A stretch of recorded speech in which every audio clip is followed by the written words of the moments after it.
안녕하세요 시청자 여러분, 반갑습니다. 제리로즈입니다.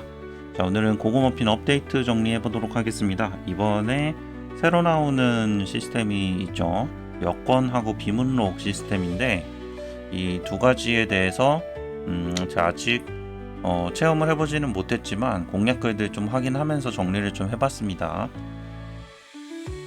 자, 요번에 이제 업데이트되는 내용들이 굉장히 많은데 간단하게 보면 이렇게 세 가지예요. 첫 번째는 여권 시스템인데 간단하게 이야기를 하면은 그냥 도감입니다.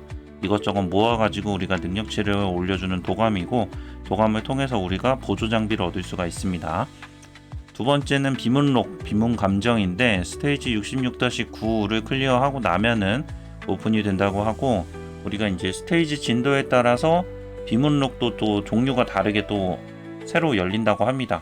그리고 이 비문록 같은 경우에는 우리가 보물찾기, 이제 아티팩트 보물찾기를 하고 났을 때 이 보물찾기에 소모된 에너지에 따라서 우리가 포인트를 얻을 수가 있고, 그 포인트를 가지고 비문 감정을 해가지고 비문록을 육성할 수 있는 육성 자원을 얻을 수 있다고 합니다. 이 비문 감정 포인트 같은 경우에는 최대 3000점까지 보유가 가능하고 매주 250점을 소모해가지고 20번 할 수 있다고 해요. 근데 이게 그렇게 따지면 5000점을 쓸 수 있는 건데 보유가 3000점만 되는 건지, 그러니까 주기적으로 사용을 해줘야 되는 건지 정확히는 모르겠지만 아마 그런 것 같습니다. 그다음 세 번째는 사실은 크게 중요하지는 않은데, 나머지들 중에서 이제 좀 하나를 꼽자면 길드원의 이제 클론으로 우리가 비경을 같이 갈 수 있다고 합니다. 하루에 5번까지. 우리가 조사단이랑 마찬가지인데 조사단이랑은 횟수가 별개로 또 사용이 된다고 해요. 그래서 사실 우리가 그 길드원들이 자리에 없어가지고 비경 가기 힘든 경우가 있었는데, 이제는 아침 일찍 접속을 하면은 우리가 강한 길드원을 클론으로 데리고 가서 비경을 쉽게 캘 수 있다는 거죠. 근데 AI가 제대로 스킬을 써줄지 모르겠네요. 자, 어쨌든 그렇습니다. 자, 영어 버전이고요. 자, 오늘은 이 세 번째 거 제외하고 여권 시스템이랑 그 다음에 크로니클 아이덴티피케이션, 저기 그 비문록에 대해서 정리를 좀 해보도록 할게요. 자, 우선은 여권입니다. 여권에서 얻을 수 있는 건 보조 장비고, 우리가 지금 슬롯에 이렇게 보면은 왼쪽 아래 이렇게 새로 나오는 게 있는데 저는 이게 전직하고 나면 생기는 줄 알았는데 안 생기더라고요. 근데 이게 보조 장비라서 여권 시스템이 열리고 나면은 생기는 거였습니다. 한 개만 착용이 가능합니다. 여러 개가 있어도 한 개만 쓸 수가 있기 때문에 사실 이거 눌러보면은 능력치가 그렇게 크지 않았거든요. 그래서 이거 왜 어디서 나가지고 끼고 있나 했는데 여권에서 얻은 거였어요. 자, 가운데 이미지가 우리가 여권 기본 창이라고 보시면 될 것 같고, 지금 보시면 아직 오픈이 안 된 것들이 있죠. 아마 뭐 맵이랑 그 다음에 테두리 같은 것 같은데, 오픈된 것들 확인을 해보면은 몬스터, 그 다음에 뭐 탈 것, 그리고 장비류, 그리고 가구, 그리고 코스튬 이렇게 있는 것 같습니다. 전체 해가지고 포인트가 있고, 이 각각의 포인트에 따라서 우리가 얻을 수 있는 보조 장비들이 있어요. 500점일 때 하나, 1000점, 1500점, 2000점, 2500점일 때 이렇게 하나씩 해가지고 우리가 종류별로 5개씩 얻을 수가 있습니다. 자, 그 다음에 지금 우리가 여기서 유추할 수 있는 게, 지금 보시면 파란색 보조 장비가 4개가 있고 보라색 보조 장비가 1개가 있죠. 이 말은 앞으로 꾸준히 업데이트 하면서 이 후에 나올 보조 장비들은 또 보라색이랑 노란색이 있을 수 있다는 걸 암시하는 것 같아요. 굉장히 장기적으로 봐야 되는 시스템인 것 같습니다. 자, 하나씩 보면은 우선은 몬스터입니다. 이 몬스터 같은 경우에는 우리가 그동안 이제 잡았던 용이라던가 보스라던가 뭐 이런 것들 있죠. 비경 보스들인 것 같아요. 자, 이런 보스들을 지금까지 얼마나 잡았는지에 따라서 왼쪽 상단에 점수로 표기화가 되고, 자, 빨간 점 열심히 눌러줘야 될 것 같습니다. 자, 이렇게 점수에 따라서 우리가 500점, 1000점, 1500점, 2000점, 2500점에 따라서 아이템을 얻을 수가 있습니다. 위에서부터 보면은 회피 0.3%, 증폭 0.3%, 명중, 기술, 가드, 보라색은 0.5% 올려주네요. 이런 식으로 우리가 아이템을 얻을 수가 있고, 우리가 이 장비를 많이 못 얻게 되면은 회피 이런 걸 끼고 있겠죠. 적어도 세 번째까지는 가서 명중 정도는 써줘야 될 것 같습니다. 자, 그 다음에 두 번째 보면은 우리가 이제 탈 것이라던가 장비, 라이드, 그 다음에 도색, 양이빵, 첫 번째 멜로몬인가요? 네, 멜로몬인 것 같네요. 자, 이런 식으로 해가지고 우리가 모아서 포인트를 가지고 또 얻을 수가 있습니다. 여기는 또 종류가 조금 달라요. 기본적으로 파란색 4개에 그 다음에 보라색 하나인 거는 똑같기는 한데 먼저 주는 게 조금씩 차이가 납니다. 그래서 이 앞에서 보면 처음에 회피 증폭이었는데 여기는 증폭 가드죠. 그래서 우리가 초반에는 아마도 요 증폭을 많이 쓰는 이유가 다들 전직하고 나면 요걸 끼고 있더라고요. 증폭을 0.3%짜리. 아마 다들 이걸 끼고 있었던 게 아닌가 싶습니다.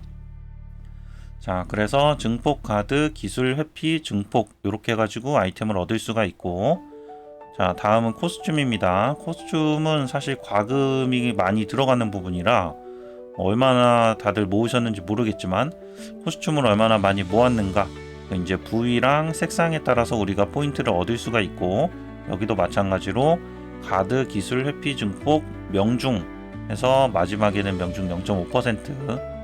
근데 사실 장비를 하나밖에 못 끼기 때문에 이게 얼마나 의미가 있을까 싶어요. 이거를 가지고 있는 것만으로도 우리가 도감 속성으로 능력치가 올라가는 거라면 의미가 있겠지만 착용한 것만 적용되는 거면 조금 아쉬울 것 같네요. 어쨌든 뭐 도감을 우리가 빨간 점을 없앨 때마다 뭐 다이아 보상이라던가 뭐 이런 것들은 있을 거니까 그거로 일단은 만족을 해야 될 것 같습니다. 자, 그 다음은 어린별하고 가구인데, 어린별하고 가구는 포인트는 올라가지만 각각 개별 보상은 없는 것 같습니다.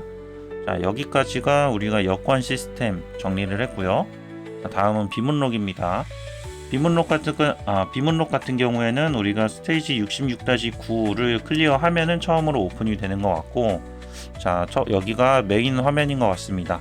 이 메인 화면이고, 오른쪽에 보시면은 우리가 매주 여기는 2000점으로 나오는데 이게 2000점인지 3000점인지 잘 모르겠어요. 설명에는 3000점이었는데 어쨌든 2000점 또는 3000점, 그리고 매주 이제 올릴 수 있는 한도치가 있고, 이 이제 어느 정도 올리느냐에 따라서 우리가 이렇게 보상을 얻을 수가 있는 것 같습니다. 그래서 보상 같은 경우에는 지금 보시면은 상자 보상이 있고, 그 다음에 파란색, 보라색, 노란색 자원이 있습니다. 이렇게 세 가지 자원은 우리가 비문록을 육성할 수 있는 육성 자원이라고 생각을 하시면 되고, 상자 같은 경우에는 보시면은 오른쪽에 이 상자를 오픈을 하면 우리가 각 보물 지역의 조각을 얻을 수 있는 보물 지역 조각 상자를 얻을 수가 있고, 이 상자를 열게 되면은 보물 조각을 5개씩 얻을 수가 있습니다. 이 상자를 잘 활용하면은 우리가 그동안 아깝게 안 나왔던 보물들을 좀 더 채울 수가 있을 것 같아요. 자, 그러면은 이 비문록 에너지 같은 경우에는 어떻게 채우냐면, 우리가 보물찾기에서 보물찾기의 에너지를 100을 사용하게 되면은 비문 에너지를 100을 얻을 수가 있습니다. 왼쪽 하단에 보이시죠?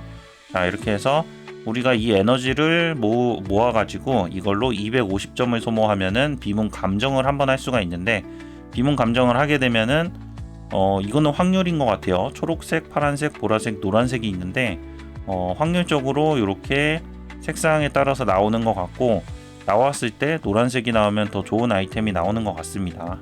아마도 이런 그 육성 자원들이 여기서 나오는 게 아닐까 생각이 되고, 그 다음에 지금 보시면은 오른쪽 보시면은 자, 이렇게 맵 같은 게 브루마블 맵 같은 게 있는데, 요거를 각각 단계를 우리가 자원을 이용해 가지고 레벨업을 시켜줘야 됩니다. 기본적으로는 파란색 자원을 사용을 하고 중간중간 보라색 자원으로 올려야 되는 부분이 있다고 하네요. 그래서 여기를 우리가 열심히 올려주고 나면, 여기를 전부 다 올리고 나면은 오른쪽처럼 노란색 자원을 통해 가지고 우리가 성급을 올릴 수가 있다고 합니다. 근데 이게 굉장히 오래 걸릴 것 같기는 해요. 오래 걸릴 것 같기는 한데 지금 자세히 안 보이실 수도 있는데 제가 좀 확대를 해드릴게요.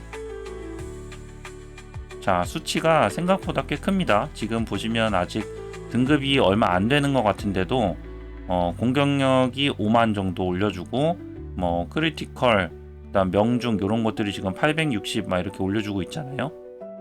생각보다 수치가 좀 높은 편이에요. 수치가 높은 편이라서 우리가 앞으로도 꾸준히 이 컨텐츠에 대해서는 열심히 키워줘야 될 것 같다는 생각이 좀 들고, 이게 지금이야 이분이 이제 올리신 분이 아마 파란색 별 1개인 것 같은데, 나중에 성급이 올라가고 나면 여기도 무시할 수 없을 만큼 수준 있게 올라갈 것 같습니다. 그래서 제 생각엔 여유가 되시는 분들은 보물찾기는 앞으로도 꾸준히 3000점 3000점? 뭐 비문 감정 할 수 있는 것까지 해서 최대치로 해주는 게 좋을 것 같다고 생각이 드네요. 자, 이 성급에 대해서도 번역을 조금 해봤는데 이거를 지금 뭐 하나씩 다 볼 필요는 없을 것 같고, 어차피 우리가 업데이트가 되면 한글로 볼 수가 있으니까 영어랑 마지막 것만 좀 보면은 스킬을 사용하고 해당 비밀 문서가 제공하는 모든 속성 관통 수치가 50% 증가하고 다음 스킬 사용 시까지 유지된다. 비밀 문서, 비문이겠죠. 비문록 기본 속성 보너스가 50% 증가한다. 이게 기본 속성 보너스가 아마도 지금 이 부분인 것 같은데, 이 부분이 50% 증가한다는 건 굉장히 많이 증가한다는 거죠. 물론 우리가 노란색 별 5개까지 가기엔 굉장히 오래 걸리겠지만 차근차근 올라가니까요. 어쨌든 제가 말씀드리고 싶은 거는 비문록도 굉장히 중요한 컨텐츠가 될 것 같다. 그러니까 우리가 캐릭터 베이스가 되는, 그러니까 캐릭터 베이스를 올려줄 수 있는 좋은 컨텐츠가 될 수 있을 것 같습니다. 물론 우리가 키우기는 힘들겠지만 참고하셔가지고 보시고요. 자, 오늘 정리는 여기까지 하도록 하겠습니다. 업데이트에 대해서 조금 정리를 해봤는데 지금 뭐 출시 전에 여러분들 대략 이런 컨텐츠구나 하고 감만 잡고 가시면 될 것 같습니다. 자, 영상 시청 감사합니다. 체리로즈였습니다.